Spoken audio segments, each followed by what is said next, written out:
We'll start the class at 7 o'clock.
We'll start in 2 minutes.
Good evening, everyone. Welcome to the second TA session of Structural Analysis 1 taught by Professor Amit Shah.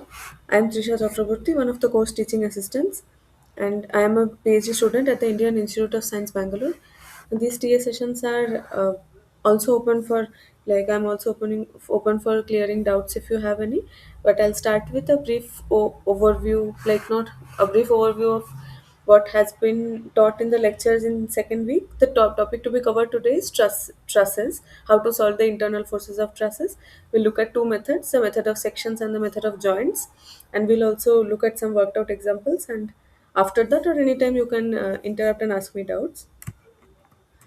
There are, as we have discussed last class, and also you would have seen in the lectures if you have watched the videos, there are two.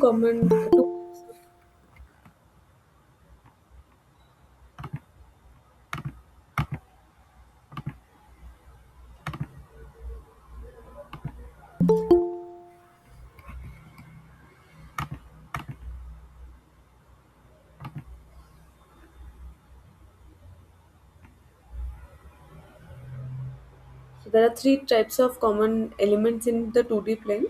There are truss element, beam element, and frame element. Truss element only transfers axial force, that is that is ensured by both the ends of a truss member being pinned or hinged.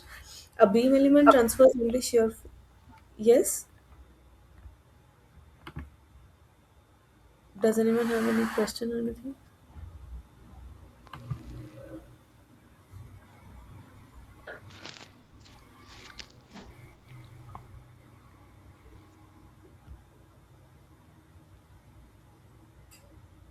Okay. Beam element transfers only shear force and bending moment, and frame element transfers all three of those: axial force, shear force, and bending moment. Now, beam element and elements actually don't have any structural difference. Like they don't have any physically. An element can act both as a beam element and a frame element depending on the kind of loading. So beams, like the kind of beams you have seen, what we generally call beam simply supported cantilever, propped cantilever, they are called beams because they only, you would have seen, they are only having vertical loading. Can have point loads, they can have UDL, they can have moments also, applied moments, but they generally don't have axial force applied on them. Now the same beam, suppose there is a simply supported beam with a hinge at one end and a roller at another end, it is under a UDL, then it is a beam. And if you put an axial force along it, then it will become a frame, it will act as a frame element. So physically they are the same, but truss element, it is designed in such a way by pinning both the ends that it can only transfer axial force, it cannot take shear force or bending moment. Now, what is a truss? A truss, which is a topic today. A truss is a framework that supports a structure. So you have seen this kind of truss bridges, I'm sure, and generally the truss bridge is a very common thing. So this is one truss, like one end. Then there will be another truss, and they will have some cross girders. Cross girders means like beams going from one truss to the other, and then there will be the deck. So this is the deck. This thing is a deck.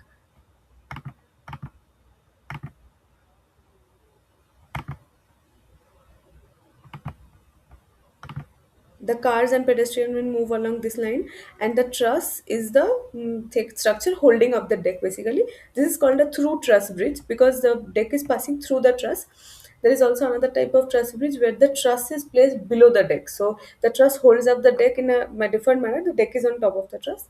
Then there are roof trusses. These are much lightly loaded trusses. In factory sheds and all, you might have seen, if you have noticed, factory sheds or car sheds, like garage kind of places where there is this kind of tin roof and the truss is holding it up. And so this is one truss, this is another truss, this is another truss, and these are the cross girders on top of which the sheeting is placed. More formally, now this was a visual representation. Formally, a truss is an assembly of two force members.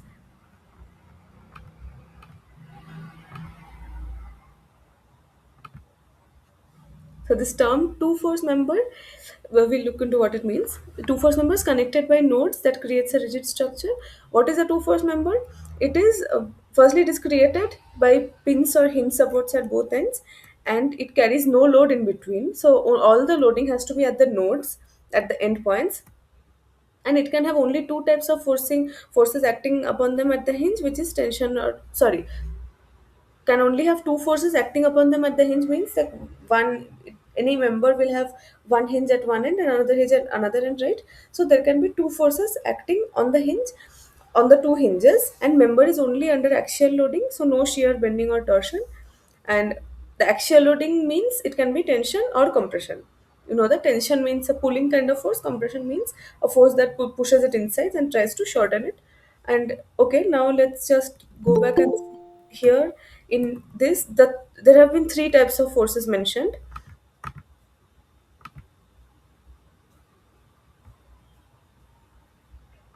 So while we are classifying them, we have mentioned axial force, shear force, and bending moment. Then there is another type of very, like another type, like category of force, which is torsional moment. It's like force. The term force is broadly used to categorize, like to include both force and moment. But force and moments are different things, obviously. So there is another fourth type. Fourth is a torsional moment, which is a twisting moment. But why don't we find this here? That is because torsion is not something we ever want to come on a structure. We don't say that I don't want axial force to come on my structure. I do. I mean, I accept that my columns, like if you look around whichever building you're sitting, like you have walls, then you have columns at the junctions. The columns are under axial compression. Then you look at the beams along the ceiling, they are under shear force, bending moment. I accept that my these members will be loaded in axial force, shear force, bending moment, and I will design my structure so that it can it can withstand that the amount of forces I'm expecting, and I will design it a little conservatively. I will make it safer so that it can also take axial force more than what I'm expecting in case there is some kind of emergency loading, like if there's an earthquake or something, or if there's a very high wind. So I will design and so that my structure can withstand these forces. But torsion is like an, I don't want that. So if a building, when we are designing a building, if we see that the building has some kind of torsion, we have to redesign the building. Like we have to change the positioning of the columns, we have to change the column dimensions so that torsion does not develop at all. So that's why this force is missing here. The, like, we have to study about torsion, but we don't design any element to withstand torsion, because I will kill the torsion before it can even come. Okay, so now two force members, as I said, two force members. A truss is made of all of them are two force members, and they can only be under axial compression or axial tension. So this is the kind of, so this is a two force member. This is the pin support. This is a pin support. What is a pin or a hinge joint?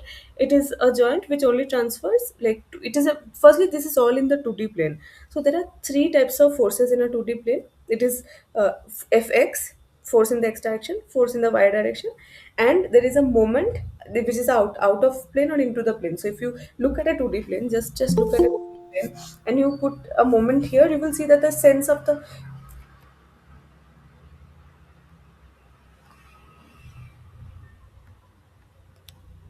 that if you put a moment here, the direction of the moment will be perpendicular to the plane.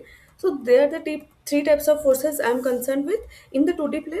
And of those, here I can only take here the hinge support can only transfer force, no moment. So it can be, and now Fx and Fy, I said force along x direction, force along y direction, which is how it is generally represented. But that doesn't mean actually that this is the x-axis and this is the y-axis. It means that it can be force along any two perpendicular directions. So there can be force, like if I have a 2D plane, I can have a force in any direction. But we generally split them into two perpendicular directions so that we can analyze easily. While the moment in any sort of moment in this plane will always be directed along perpendicular to the x, perpendicular to this plane. So there are forces, there are multiple forces in any direction, and all of them will have like all the resultant of these forces will always be along this line AB, and the resultant of this force will also be along this line AB, and they have to be equal and opposite in magnitude, because this member is under equilibrium. Now equilibrium is a state where all the forces will add up to zero, all the moments will add up to zero, and that is the basic assumption in civil engineering, because in civil engineering we are only concerned with equilibrium. I am not expecting my building to move or anything. So we are concerned with static equilibrium. where all the individual members are also under equilibrium. Types of axial loading: tension attempts to elongate the member, compression attempts to shorten the member. It is quite easy to visualize. You can take a pen and see when you put a tensile force, when you put a compressive force. Now comes the important part in structural analysis. The course as a whole, the whole point of engineering and physics is that we have to idealize things, because if we are I want to, like real life structures are very complicated, so we have to replace it by a model which will make some approximations. Some error might be introduced into it as a result, but it will make my life easier, it will make my analysis easier, because if I have to model every real life structure exactly the way it is, it will increase my computational effort and time extremely. So that is not worth it. So what we have to do is we have to replace it by a model. There is some quote about a model that all models are inaccurate, some models are useful. So you can imagine the structural analysis is all about we deal with models. So what we do is generally trusses, the kind of trusses we encounter in real life are, obviously they are not actually 2D. There is nothing in this world that is actually in the two dimension, right? Everything has, even a thin piece of paper has some thickness, but I can idealize that as a 2D plane. That is how this truss, like these dimensions, it all, like the dimension along this line and the dimension along this line is so much larger compared to the thickness of the truss members, that I can idealize it as a 2D thing. So this truss, I recreate it on the 2D plane. This is a hinge support, this is a roller support, and this is just one side. You can see that there is another truss behind it. So to hold the deck there will be two identical trusses placed. So I take one truss, I treat it as a 2D truss, and I will analyze it. Then I will analyze the behind one, and then I'll see how they are connected. I have to do more than that, but since this is just a basic UG course on structural analysis, and this is just the second lecture also, so we just start with studying determinate trusses in the 2D plane. Classification of trusses: simple truss is constructed from basic triangular elements by connecting two members to form an additional element. So see, this is like, you start with a triangle, and then every new section you create two extra members like that. So these are all simple trusses.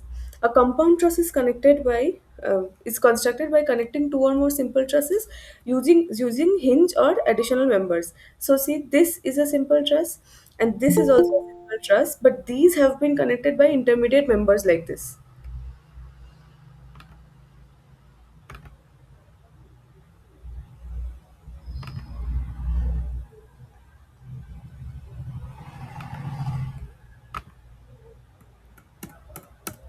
Similarly, this entire thing, A, B, C, and all these intermediate members, this is a simple truss. This is another simple truss, and they have been joined by one line here. And complex truss has polygonal structure. It is not a simple truss or a compound truss. This is a completely different kind of thing. So this is just a theoretical thing. I don't think it's very important for the exams or your like college exams or gate exams. This is just, so there are some theoretical aspects which are generally taught in the courses. The stability is an important aspect of any structural, like structural analysis of any structure. There are two types of stability: external, so that means it must satisfy the three equations of equilibrium. So what are the three equations of equilibrium? As I said, sigma fx equal to 0, sigma fy equal to 0, and sigma mz equal to 0. It is z because the moment is has direction perpendicular to the plane. And again, I repeat that x and y are not hard and fast axes. X and y can be any two perpendicular axes in the plane.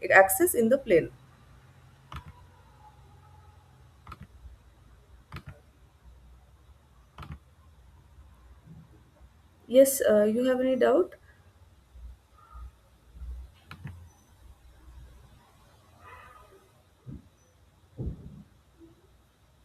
I see a raised hand. If you have any doubt, you can unmute yourself and ask.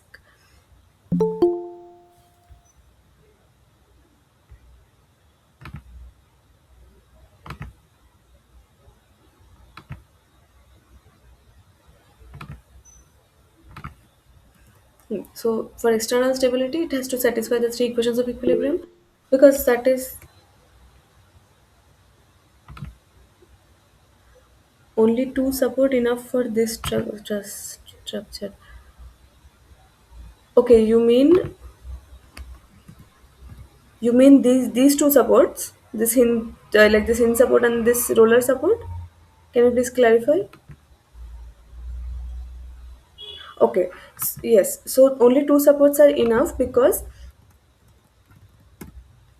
this is a structure in the 2D plane. In the 2D plane, there are three equations of equilibrium: sigma fx equal to 0, sigma fy equal to 0, and sigma mz equal to 0.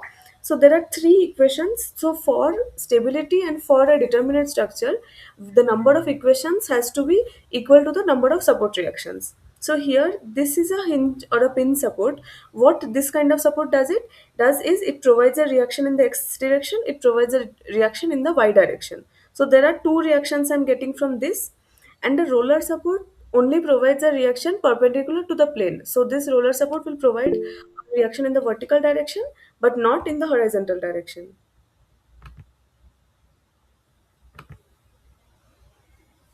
Yes, anyone else has a doubt? Now, how we are determining whether it is moving upward or downward?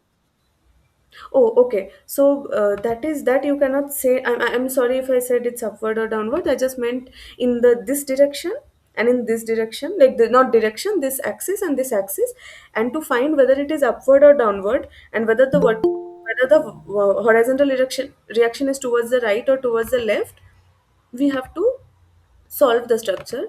So one second. So we have to solve these equations of equilibrium to get the reactions. Now, firstly, when I'm solving when I'm solving solving for these reactions, I have to first assume something. Like I will assume, suppose I assume that this force is towards the right and this force is upwards and this force is also upward. So I will get and a x force here, a y force here, and a b y force here. Then I will apply the equations of equilibrium. I will do this, and there will be some applied loading on the truss or beam, whatever. Yes. Then I will do sigma fx equal to 0. I will get one equation. Sigma fy equal to 0. I will get another equation, and I will take sigma mz about any one point. We know that for just one second. I'll come to the next question as well. To get sigma mz, it means that the rotation, all the moments about any one point in the axis should add up to 0.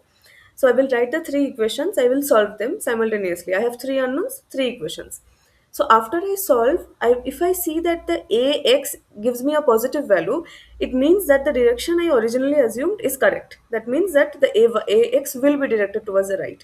But suppose I get the ay as negative, that means that I had originally assumed it to be in this direction, but it is actually in the downward direction. Okay, so the algebraic part is an interpretation we have to make.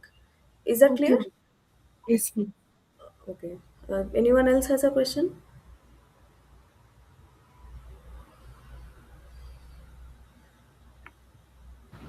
Will you Since that, share this PPT? yes, do you have the link? Do you have the Google Drive link? I mean, I have shared it. One second, I'll just post it here anywhere. I'll post the link.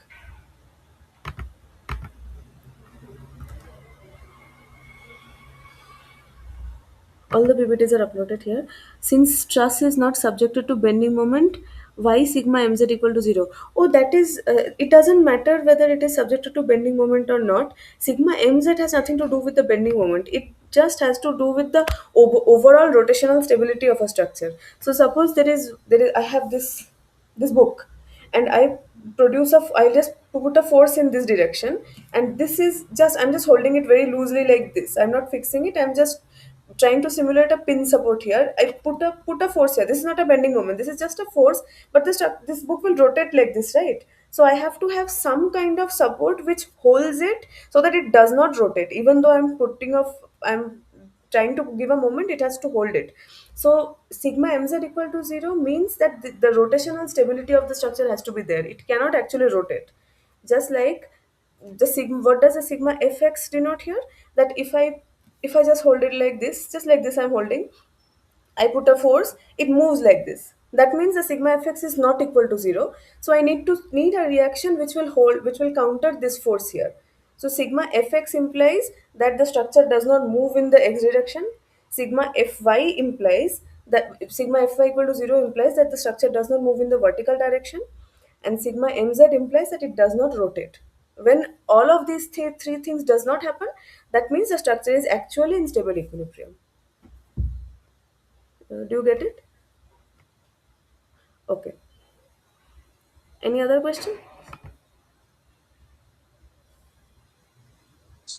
Ma'am, Yes.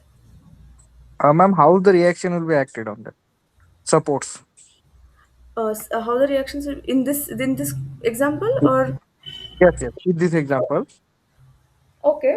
So in when there is a pin or a hinge support, you know how to recognize it. Like if it's just a triangle, it means that it is representing a pinned or a hinged joint. That it means that this will give a reaction, this will give a fixity in the vertical direction. So it will give Oh, a it will give provide some reaction in the vertical direction. It might be upwards, it might be downwards. it, okay. it will provide one fixity in the horizontal direction. It could be right, it could be towards the left. That is Okay. what a pin support means. And a roller support is either represented by by this circle. It is also represented by a triangle with two circles below it. So a roller support, what it does is it provides a reaction in the vertical direction, a fixity. So there can be no vertical displacement up in the place of a roller, but it can move in this vertical, in this horizontal direction. Okay. So if just imagine, if I have a truss, there is a roller here and there is a roller here. Hmm. Then suppose I put vertical loading on the truss, it will be Okay. fine. It will be fine Yes. because both the rollers will be able to provide vertical force. But if I put even a very small push in the horizontal direction, the truss will just move like this, because both the rollers cannot provide any horizontal force. So do you get Oh, it? yes. It's Yes, very ma'am. okay. Yes. In this course or any civil engineering course, it's very important to visualize things. That's why live interacting session lecture slide will be available or not. What does that mean, live interacting session? If you mean this slide which I'm showing, this is available in this Google Drive.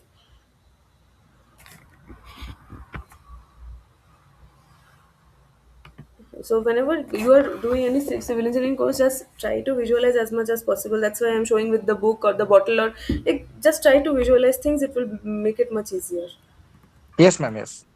Thank you, ma'am. Okay, okay. Okay, we'll move on then. Okay, so stability. So we have so far whatever I've discussed with the questions as well. That is basically about the truss satisfying the three equations of equilibrium. Then all the support reactions must not be parallel. That is what I just gave the example of, that if a truss is under if there are two roller supports, it means that both the support reactions, there are two support reactions and they are parallel. Both of them are in the y direction. So that creates instability, because if there is even a small force or any force in the x direction, it will automatically move. That means it's not stable. And another interesting thing is, all support reactions must not be concurrent. Concurrent means that multiple forces passing through the same point.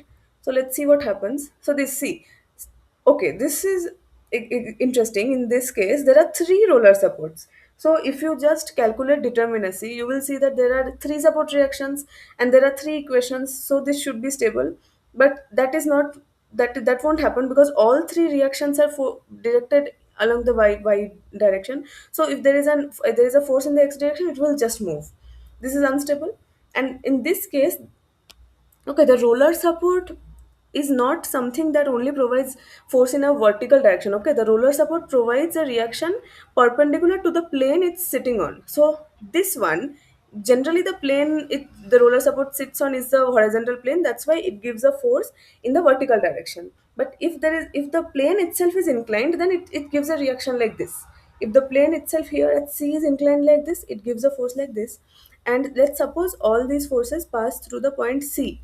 Then what happens is, there is, like, if there is a moment, the entire structure will rotate, because about this point there won't be any moment stability, because as you know, when I'm doing sigma mz equal to 0, the sigma mz should equal to 0 should hold about any point in the plane. So if I take the moment about C, all the support reaction passes through this point, so none of them provide any moment stability about this, because you know that moment is force into distance. So when the distance of the line of action of the force is 0 from the center of rotation, there is no moment provided. So all these support reactions fail to provide a moment against about this point. So if there is some sort of force, it can just make the structure rotate about this point. So all three of these conditions have to be satisfied to ensure stability. And these two egg points can very be important for exams like gate, because this is a very simple question. Like they will you can it's very easy to mistake to just to find out determinacy. It's very easy to just see that the number of equations is equal to the number of forces, but it's very simple, but it can often get confusing, so keep this in mind. And then there is another type of stability, which is internal stability. No part of the truss can move rigidly relative to another part. The number of members needed for geometric stability M is 2j minus 3. J is the number of joints, and members must be arranged in such a way that a truss can be divided into triangular blocks. So no rectangular or polygonal blocks are allowed. Why is that? Suppose this Suppose this is a truss. It How many joints does it have? Don't consider this as a joint right now. It's suppose they are just overlapping. One, two, three, four, five, six. There are six joints. So put this in this formula. 2 into 6 is 12, minus 3 is 9. So I need, from this point, I apparently need 9 members to make a stable truss. How many members are there? One, 2, 3, 4, 5, 6, 7, 8, 9. So there are 9 members, but but you see that this point fails here. There is This part is overly constrained, and this part does not have any cross member. So when it does not have a diagonal, what happens is the truss has a chance of, under certain kind of loading, it has a chance of collapsing upon itself. Like this part is not stable, it might collapse like this. So what I have to do to make a stable truss here is I take one member from here and put it here, and even if I keep two members here, I have to put a member here. It will be an indeterminate truss, but it will be stable. So there are there are three categories of a structure. It can be determinate, which means that the number of members, the number of support reactions is exactly equal to what is needed for stability. Then if you have less number of members or less number of support reactions, it is unstable, which is absolutely unacceptable. Unstable structure, there is no study done in this course about unstable structures, because it means it's a structure that is collapsing or falling or moving. That is not allowed here. And the other extreme is that there are more number of members than what we need. There are more number of support reactions than what we need. What that means is it will make our analysis more difficult. We cannot just solve the support reaction by writing the equations, right? Because I will have more number of unknowns than the number of equations. But that will make the structure stable, that will make the structure safer. And all real life structures are indeterminate. They have they have more constraints than what is actually needed. So in unstable, determinate, indeterminate means on the safer side, on the better side. Yeah, this is what I said.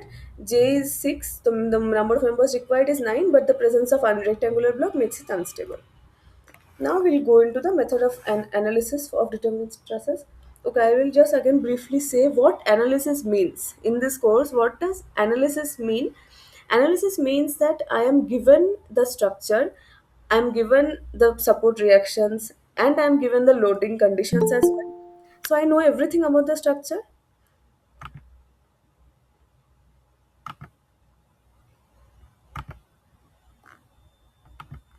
I'm given all the details about the structure, and I want to find out the what are the internal forces being developed in the members, what is the deflection in the different members of the different joints, what are the support reactions. So I know everything about the structure, what is happening from the outside. I want to find out what is happening inside it. That is analysis. And the twin of analysis is design. So in undergraduate you will have one structure analysis course, and then next year you will have design of steel structures and design of concrete structures. So what design does is design we are not given the structure beforehand. I have a basic architectural plan. Suppose I know that I have to make a room with this dimension. I approximately know the positioning of the columns of the beams, and from the code I can take that this amount of dead load is the self weight of the structure, live load is the furniture load, the human load and all that. So the dead load, live load, earthquake load, wind loads, these are the broad loads coming on the structure. I know that I'm suppose I'm building a school in a particular region in Bangalore. So I know that this is the earthquake load I have to design it against. In a school, this amount of dead load or live load I have to design it against. And then what I have to do is I have to assume some structural dimensions and structural connectivity. I will assume that it will have the thickness of the beams will be certain something, the thickness of the column, the materials will be of some grade of steel, some grade of concrete. I will assume everything. Then I will carry out a structural analysis. So I have the broad loads coming on it. I have assumed some details about the structure. Then I will carry out a structural analysis.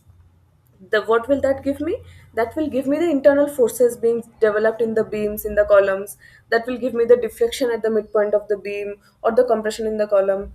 And then I will see that is whatever I assumed enough to deal with that.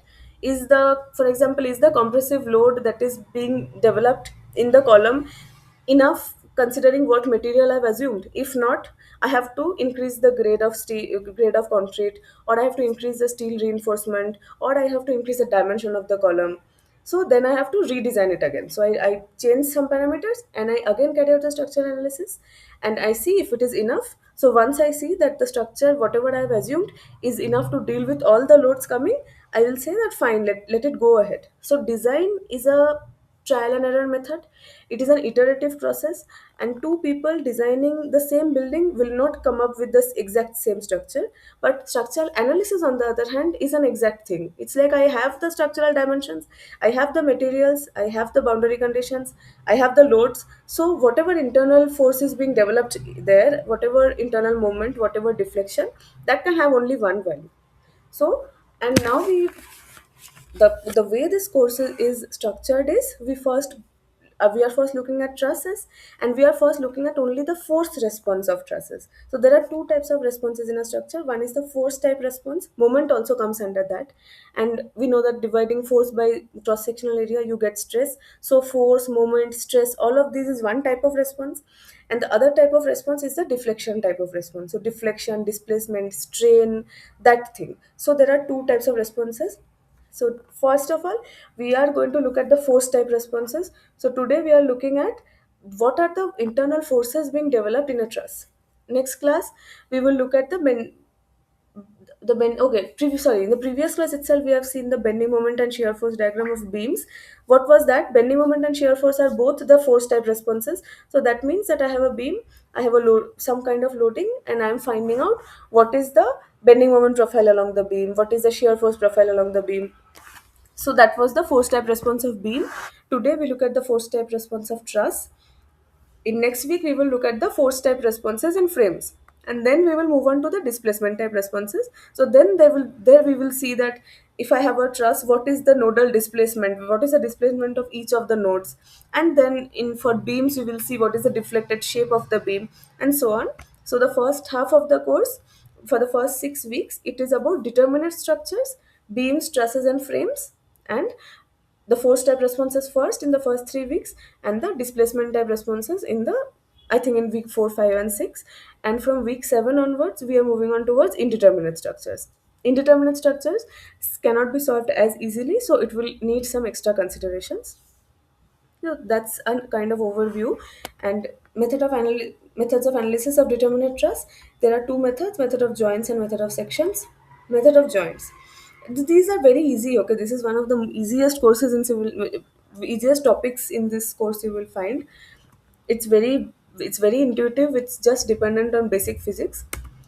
Method of joints is suitable when forces in all members are to be calculated. It's a lengthy process, yes, but it's easy. At each joint there are two equations of equilibrium. Now see, in the 2D plane as a whole, there are three equations of equilibrium: sigma x fx equal to 0, sigma fy equal to 0, and sigma mz equal to 0. But at any one point, there is no moment defined at one single point. So at any point, I can say there are just two equations of equilibrium. there should not be any net force in this direction and any net force in the perpendicular direction. It can be x and y can be like this, x and y can be like this, x and y can be like anything, but they have to be two mutually perpendicular directions. So sigma fx equal to 0 and sigma fy equal to 0 has to be satisfied at each joint. Method cannot be applied if if the number of unknown forces at a particular joint is more than 2. Sign convention, okay, this is very important in any structural analysis thing, whether it be bending moment diagram, shear force diagram, or this, you have to assume a sign convention. Forces in a member are shown by double arrows. For tension, arrows point away from each other, and for compression, arrows point towards each other. So this automatically inbuilds the sign here, because see, when you are just looking at sigma fx equal to 0 at a, you need to know the direction, like you need to assume a direction at least first. So suppose I assume that it is under tension, so I put this kind of arrows and I solve the force here, and I find that if AB is positive, that means that the member was actually under tension. And if I find that if AB is algebraically negative, I will say that okay, I assume the direction wrong, it should be compression, but the magnitude will be whatever we get. There is a concept called zero force members. If at a joint three members meet and two members are collinear, there is no support reaction or external force at that joint. The collinear member, non-collinear member will carry zero force. So look at this. At this joint C, two members are collinear. AC and CB, they are collinear members, so they are along the same line. And there is no support reaction or external force at this joint C. So it's a free joint. Then the non-collinear member, this CD will carry zero force. Why? It is very easy to understand. I will have two equations.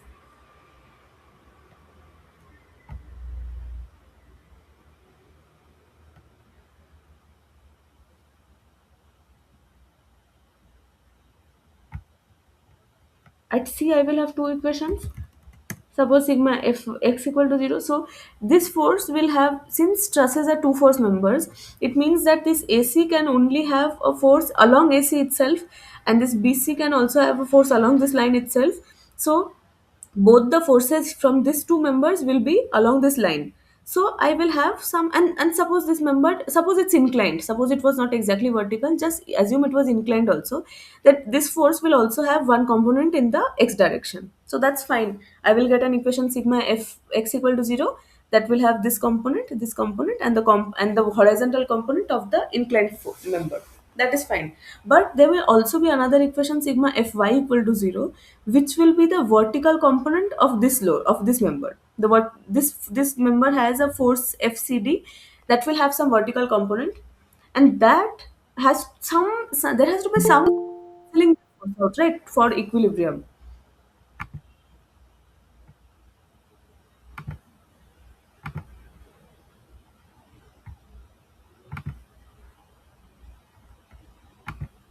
There has to be some force cancelling out the vertical component of this FCD, but who will cancel it out? There is nothing else. At this point, at this joint, there are the two member forces are completely along this line. Then there is no additionally externally applied vertical force. There is no support reaction. So there is no one to cancel out the vertical component of this force. So that means this force has to be zero. Otherwise, it won't be stable.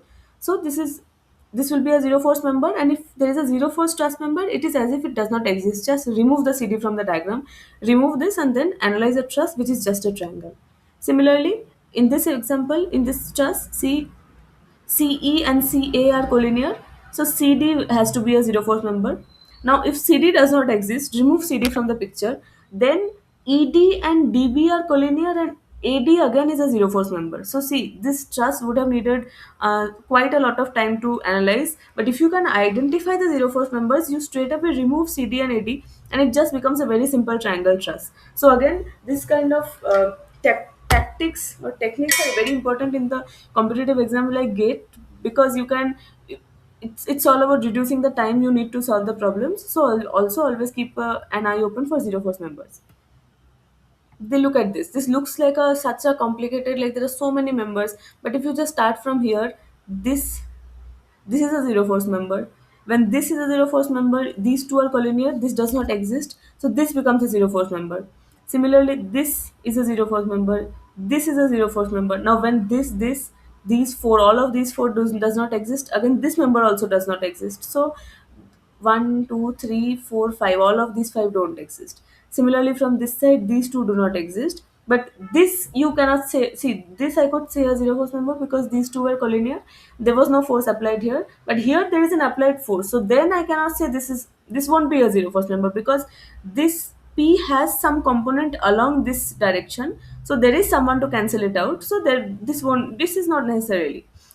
This won't necessarily carry zero force, and this is also a zero force member again. So many members just vanish and it becomes a much simpler structure to analyze.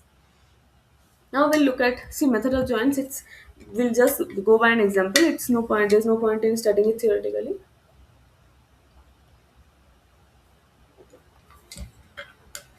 I'll pause for a moment. Does anyone have any doubts? Hello, ma'am. Yes. Ma'am, please explain the example of that zero force. Okay. Okay. Which example? This one. We will have, yes, ma'am. This one. Okay. So do you understand that how to identify zero force member? Did you understand this? Did you understand Yeah. this thing Two that why? member are, two member are collinear and there is no support reaction at external force at the joint. Yes, I will. Yes. Both I will be. Yes, both the No, conditions have to be satisfied. yes, yes, yes. Okay, so look at this part. Can you see my pointer? This, can you see this mouse arrow? Ha, yes. Okay, so this, at, look at this joint. There are three members at this joint. One is Hmm, this, one is this, another is this. hmm. These Yes. two are collinear, and this is the non-collinear member, and there is no applied force at this joint. So this is a zero force member. Okay. Fine, fine. Yes. Yes. Now, if this is a zero force member, it is as good as this member not existing. So Okay. just remove this from the structure. Just imagine this is not existing. Hmm. Now let's move to this joint. At this joint, this is one member, this is a collinear member, and Yes. so this is a non-collinear member. So this again becomes a zero force member. Okay. Okay, fine. So these two are gone. Just if you have a pen or paper, you can just draw this part of the truss and just cross this member and this member. Okay. Now let's move here. Here Okay. at this joint, this and this are collinear, and this is the non-collinear member. So this is gone. This member is gone. Okay. Okay. Now I am in at this joint. This member, this member are along the same line. This member does not exist. So this has to be a zero force member again. Right? Okay. So Okay. now what am I left with? This, and this. All four do not exist. So now I move to this joint. This joint has a member here, and one member here. Because these do not exist anymore. Do you follow? Yes. Yes. Yes. So this becomes a zero force member again. So all Okay. five of these are not there anymore. Okay. Similarly, That that forces are redundant forces. no, redundant force is a completely different thing. Redundant force redundancy is a term in structural analysis that means that even if this force did not exist, my structure would be stable. So Okay. let me give an example. Suppose I have a beam with a pinned joint here and a pinned joint here, hinge support on both ends. So Okay. there will be four forces. There will be one support reaction here, vertical direction, one horizontal support reaction, one vertical support reaction here, one horizontal support reaction here. So Okay. there are four forces, and there are three equations of equilibrium. So I have more reactions than the equations of equilibrium. So Hmm. I'll say that what if this hinge support was a roller? Would my structure still be stable? It would be, because if there is one hinge and one roller, I know that the structure will be stable. So even if I just remove the horizontal reaction from here, the structure is going to be stable. That means that this pin, at least one force here was a redundant force. Yes.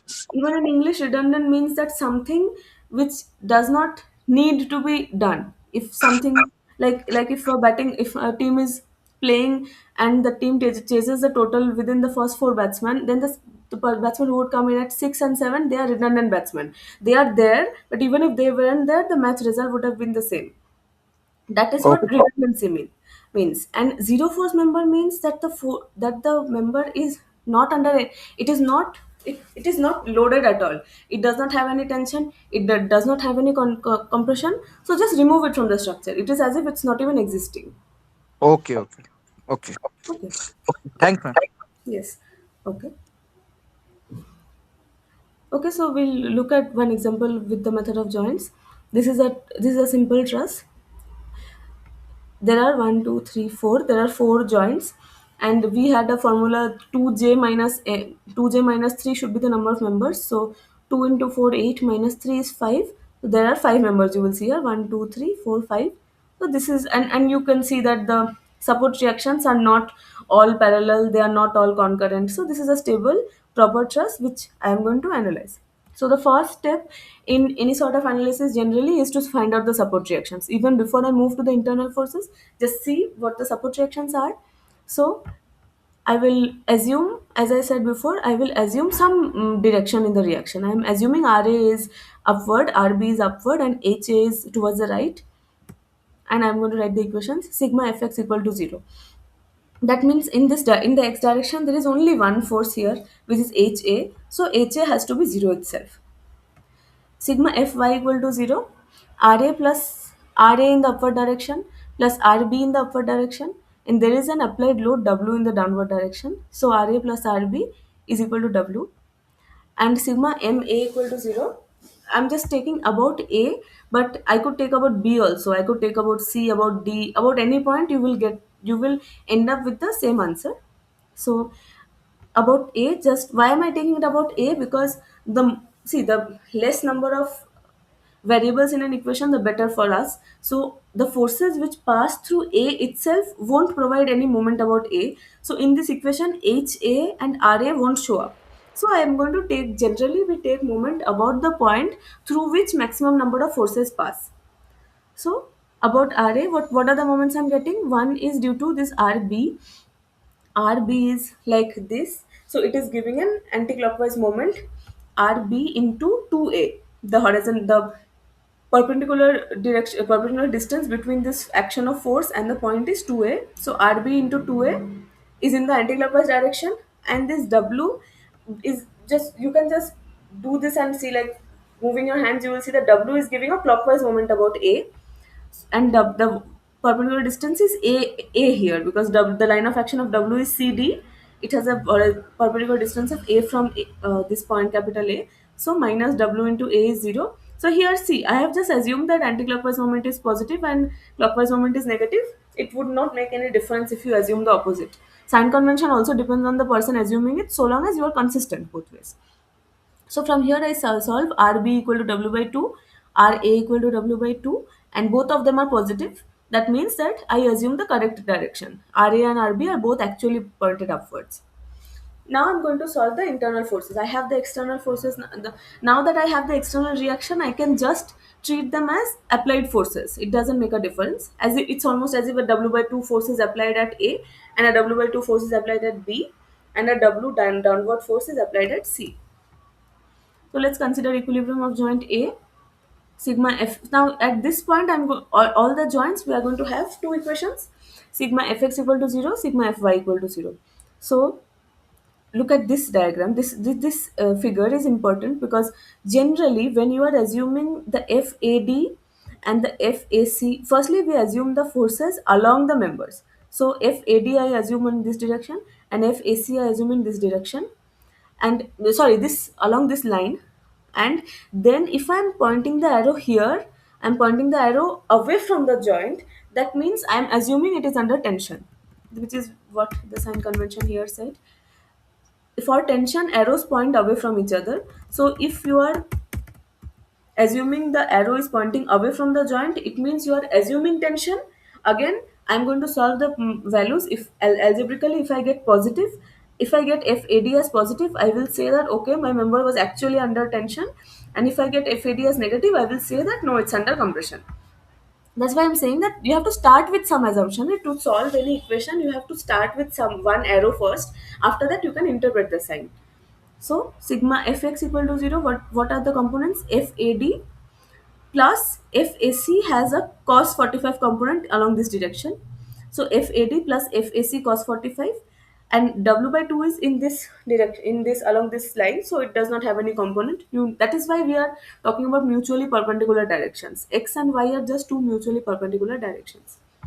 FAD plus FAC cos 45 is 0. So we get, right now we don't get anything, we have to write the other equation.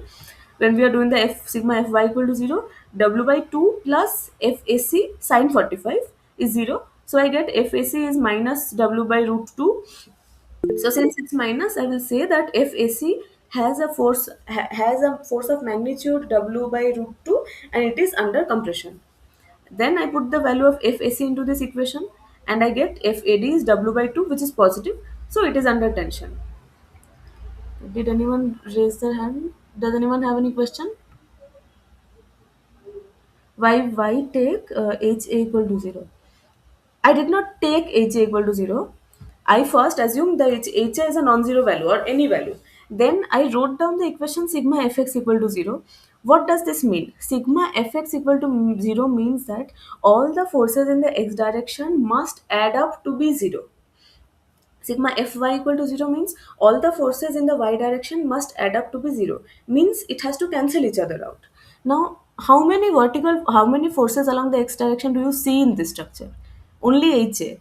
There is no other, like externally. There can be internal forces. We don't consider internal forces in equations of equilibrium because internal forces automatically cancel each other out inside the structure. So external forces, what are the external forces here? There are two reactions here, there is one reaction here, there is one applied force here, and of all of these only HA has a horizontal component. So there is no one to cancel HA out, right? So the sigma fx equal to 0 automatically ends up being HA equal to 0. If there was an applied horizontal force at C, suppose, then the equation would be HA plus this force equal to 0. Then HA would have a non-zero value. Do you get it? Okay.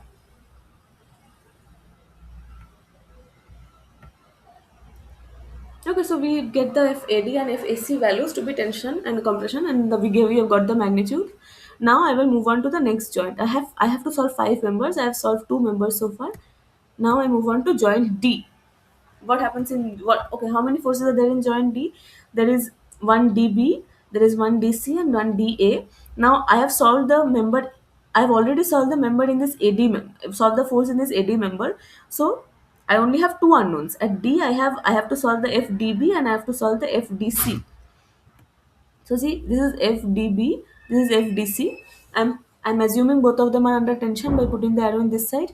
But this one, this force, I'm putting this arrow here because I know it is under tension. If AD I have already solved to be W by 2 under tension, that means that this W by 2 will be pointed towards this direction. If DC and DB I am yet to solve. So again I write down the equations, and what do I get? This you could have already identified as a zero force member actually, DC, because AD and DB are collinear. So this is a zero force member, and even solving here we get the same. Sigma fx equal to 0 tells me that FDB is equal to W by 2 tension, and sigma fy equal to 0 tells me that FDC equal to 0.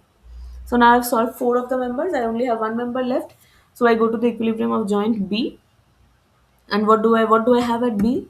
At B I have an RB here, so I have a W by 2, and FBD I have already solved, and FBC is my unknown here. So this FBC is like this, and this FDB I already know W by 2 tension, so I'm going to point it away from here, and I put a W by 2 here, and sigma fx equal to 0 gives me W by 2 plus FBC cos.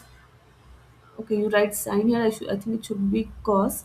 Anyway, sine 45 cos 45 is equal W by 2 plus FBC cos 45 is 0. So I get FBC is minus W by root 2. So it is again under compression. So I have one zero force member. I have two members here which are under tension, and I have two members here which are under compression of this magnitude. Is that okay? Is this is how the method of joints works? We start from which first we have to identify one joint which actually has only two members meeting. So I could not start with C joint. Suppose I start with the method of joints and I go straight away to C. I might not be able to solve it if there are three members here. Here this is a zero force member, that's a separate issue. But if I start with a joint which has three or more members meeting there, then I cannot solve it because I have only two equations at that joint. So I have to start with a joint which has only two members. Then once have solved those two members, I will go to a joint connected to one of those members and see that there are only two more unknowns. So the more than two members connected, what the bottom line is that I have to solve joints where there are only two unknowns, like one or two unknowns, not more than that. Okay. This is another example. I won't go into the details of this, but this is the same procedure is being followed. We have to solve the reactions. You solve vertical the vertical reaction at P because this is a roller, and we solve the vertical and horizontal reaction at Q. And again the H cube is zero because there is no other horizontal force in the picture. Then we start with joint P, solve these two members. Then we go to joint T and solve these two members. Like that, from method of joints, we go from joint to joint, and we solve the forces in each of the internal forces in each of the members. Okay. Now, the other method is method of sections. Method of sections is suitable when forces are required in only few members. So again, this method is more important in exams like GATE because when you are giving a UG college exam, they might ask you that solve the member forces in all the forces in all the members of the truss. In that case, go for method of joints. But in exams like GATE, they generally won't ask you so many. Like there are 10 members in a truss, they won't ask you to solve 10 members. So they might ask you for the forces of only two members in the middle. In that case, method of section is suitable. It's a quicker method. It gives you the forces in three members generally. Any three members depending on how you cut the section. Suitable when forces are required in only few members. Whole truss is cut into portions via sections, and equilibrium of each portion is considered. Equilibrium equations must be satisfied in each portion. So again, why are we again moving back to three equations? As I said, a joint is one single point. There is no notion of moment when it's only a single point. Moment has to be something related to like a large structure in a plane. So at a joint there are only two. At any one joint in a plane there can be only two equations of equilibrium, that's sigma fx and the sigma fy. So the force should be balanced. But when I cut a truss into sections like this, like suppose this is a truss, and I cut in the sense I just take a section like this and I consider the two portions separately. Again, this is a structure which again has a notion of moment here because the entire portion should not rotate. This entire portion should not rotate. So again, I have three equations of equilibrium here: sigma fx equal to 0, sigma fy equal to 0, and sigma mz equal to 0. This is a free body diagram. You would have studied this in class 11, 12 physics. Even in class 11 and 12 physics, we used to solve these equations only. So let's look at an example. Suppose I want to solve the forces in these three members A, B, and C. If you start with the method of joints, we have to start at this joint, then I have to go at this joint, this joint, this joint, and then finally we'll reach these members. So it will take some time. You can do it. I mean, of course, and in fact, you should at least do one problem like this. You should try the method of sections and the method of joints and see that the two are matching. Then you'll have confidence on both the methods. But if I want the forces in ABC which are all in the kind of in the middle, I better go with method of sections. I can cut a section like this and I cut another section like this. So XX passes through this member, and these four members. Like it's like a member like this, and YY passes through these two, B and C. Now, how to cut the sections? You will have the experience only when you have solved a few problems. Right now, you might think that how do we know which section to cut? That comes from experience. But the first step in whether it's whichever method it is, the first step is to solve the support reactions. So now this is one example where there is an applied horizontal force. So the horizontal reaction at this pin support will be non-zero. So H here will be, since this 5 kilonewton is applied in the right direction, the H will be in the left direction. So H is a 5 kilonewton reaction in the left direction. R1 plus R2 we take moment about joint, any of the joints, and we get one equation, and r1 plus r2 must be equal to 5 plus 10 plus 10 plus 10 plus 5. That is the sigma fy equal to 0 equation. So from that we solve r1 and r2. Now when we consider the section xx, we consider the equilibrium of the left hand portion of the section. Suppose what the concept here is, whatever section you cut, both the two portions, the left side, the right side, both of them must be under complete equilibrium. So now when you have cut the section, just forget about the right side. I'm considering the equilibrium of the left side. So I have just removed that from the picture. So what are the equations I have? This, I have three, one second.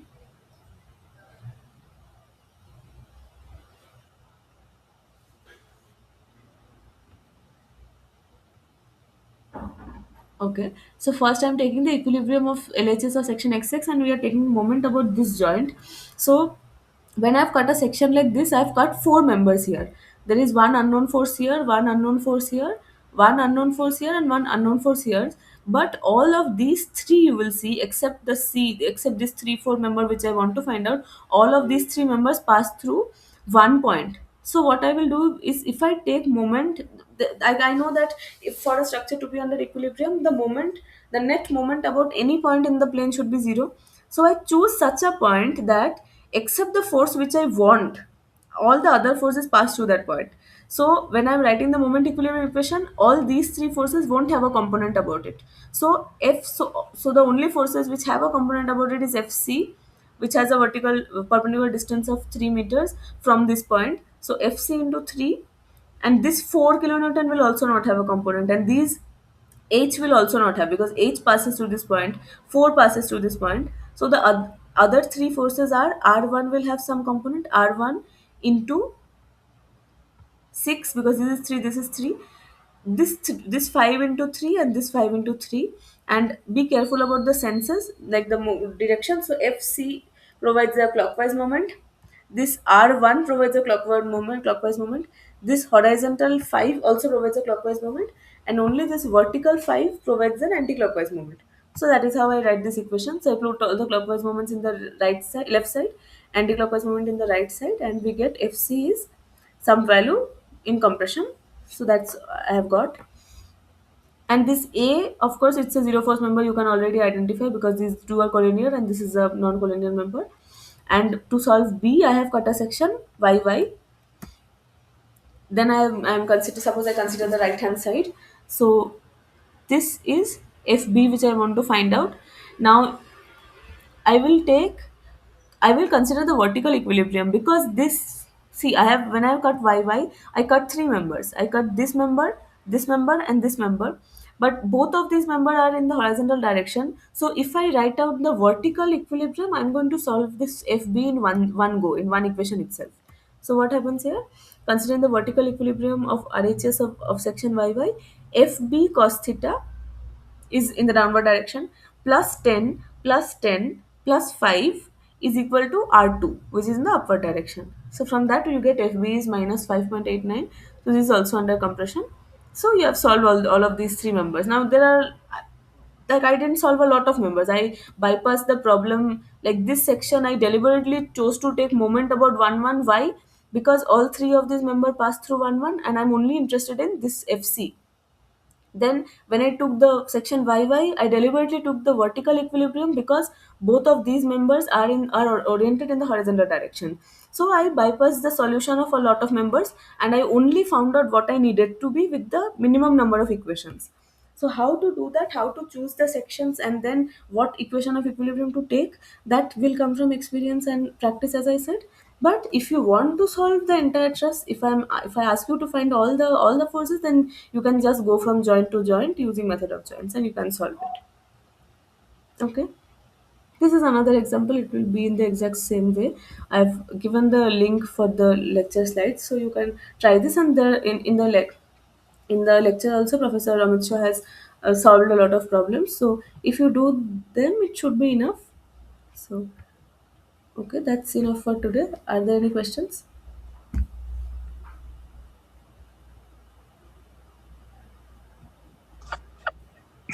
Hello. Yes. Ma'am, in first numerical in section method, Hmm. The direction is shown that pin joint Yes. HA H. R1 Yes. R1 and HA. R1 is opposite, sorry, upward, and HA is away In the from the away from the point, away from the pin joint. Okay, yes. but Yes. second numerical you have, Yes. in second numerical you have pin joint also. Yes. RA is above and HA is towards the point. Yeah, see, firstly, the towards and away is not a valid term here, because if I just drew this arrow from A to here, it would look away. What you mean is that here HA is oriented towards right, and here Okay, A is oriented towards the left. okay, So you but are why? asking why. So there is no Support answer. support is same, na ma'am. Support is same. Yes, support is same. There is no answer to this why. You just take, suppose you take this, you assume, you think that I am always going to take the H originally in the right direction. Take it. Assume the H is in this direction. So my sigma fx equal to 0, what will be the what will be my equation? H plus 5 equal to 0. Right? Yes. Then I am getting H equal to minus 5.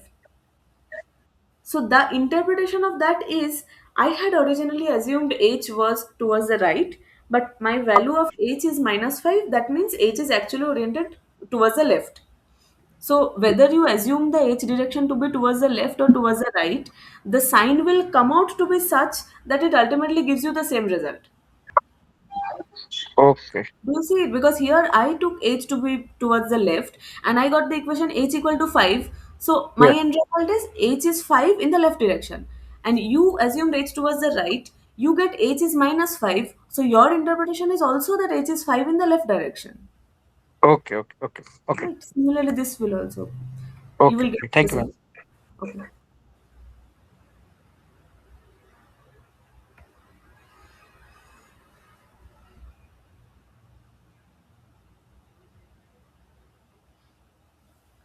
Any other doubts?